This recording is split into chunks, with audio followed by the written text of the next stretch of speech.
மனிதன் பிறக்கின்ற பொழுது அறியாமல் மண்ணை உண்ணுகிறான். அந்த மண்ணு கடைசியில இதை தெரிஞ்சுக்கிட்டே ஒரே ஒருத்தன் ஐயா, யாரு? அவன் தான் பட்டினத்தார். 9 கோடி பணம் வச்சிருந்திருக்கான். 9 கோடி அப்படின்னா இன்னைக்கு அது பல 1000 கோடி.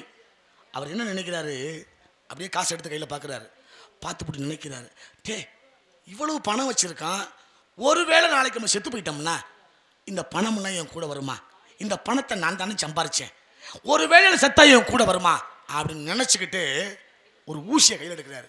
அந்த ஊசிக்கு மேலே காது இல்லை, காதற்ற ஊசி கூட வராதுடா கடைவெளிக்கு, எனக்கு ஏன்டா அந்த பணம்னு போட்டாரிய மாதிரி கொட்டைய கட்டினாரு. காவிய வெளியில் வந்தார், பொண்டாட்டி புள்ள அத்தனை வேடிக்கை பார்க்குது. ஆனால் பெத்த தாய் மட்டும் வந்து கேட்குறா, டே நான் பெத்த செல்லாம், நீ எதுவும் வேணாமட்டு போற, அது உன்னுடைய விருப்பம், உன்னை பெத்த தாய், ஒருவேளை நான் செத்தா எனக்கு யாரா காரியம் பண்ணுறது அப்படின்னு அம்மா கேட்குற பொழுது அவன் சொன்னாம்பார் ஒரு தத்துவத்தை, அம்மா எனக்காக நீ ஒரு முடிச்சு அவுத்ததுனால இந்த பூமிக்கு நான் வந்தேன், எனக்காக நீ ஒரு முடிச்சு அவுத்திருக்க, ஆனால் உனக்கான ஒரு முடிச்ச நான் இடுப்பில் போட்டிருக்கேன், அதனால தான் அதுக்கு என்ன கயிறுன்னு பேரு, அரை நான் கயிறுன்னு இதுக்கு பேரு. ஏன் அரைஞான் கயிறு?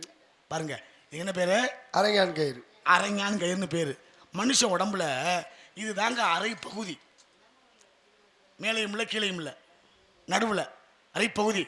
அதில் ஒரு முடிச்ச போட்டிருந்து, என்னைக்கு இந்த முடிச்ச அவருதோ அன்னைக்கு நீ இறந்த செய்தி கேட்குறேன், வந்துடுவேன் அம்மா அப்படின்ட்டு போனேன். காலம் கிடந்தது. ஒரு நாள் மதியான நேரம் இடுப்பில் முடிச்ச பார்த்தேன், முடிச்ச காணும்.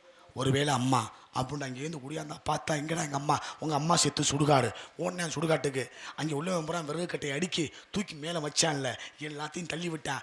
ஏன்டா தள்ளி விடுற படுவாவி பயிலன்னு எல்லாரும் சண்டை போடுற பொழுது, என்னை 10 மாதம் சுமந்து பெற்ற தாய் இந்த விறகு கட்டை மேலே என் தாய் உடலை வச்சா அவன் மேனி நோகுமே அப்படின்னு நினச்சி 2 வாழை மரத்தை வெட்டி கொண்டு வந்து வச்சு அது மேலே தாய் உடலை வைக்கிற பொழுது இவன் பூரா சிரிக்கிறான், எப்படா வாழை மட்டை எரியும் அப்படின்னு சொன்னான். பாருங்க, முன்னு இட்டதி முப்புறத்தில் அப்படின்னா என்ன, கமலஹாசன், தாரகாட்சன், விதியின் மாலி 3 பேர்த்த அழிக்கிறதுக்கு சிவன் வைத்தானே தீ, அதாண்டா முன்ன இட்டதி. அந்த தீயை விட பின்ன இட்டதி தென் இலங்கையிலே ஆஞ்சநேய பெருமான் தன் வாளால் வைத்தானே தீ இலங்கையிலே, அந்த தீயை விட என் அண்ணன் இட்டாலே தீ என் அடி வயிற்றுல, இது 3 தீயை விட யான் இட்டதி மூழ்க மூழ்க என்று பாடினான். பட்டினத்தார் பச்சை வாழமற்றி பற்றி எரிந்தது. அப்பேற்பட்ட பணக்காரனே காசை பற்றி நினச்சி பார்க்கல, நீ சொன்ன பணக்காரனா என்ன செய்ய போகிறேன் சாமி?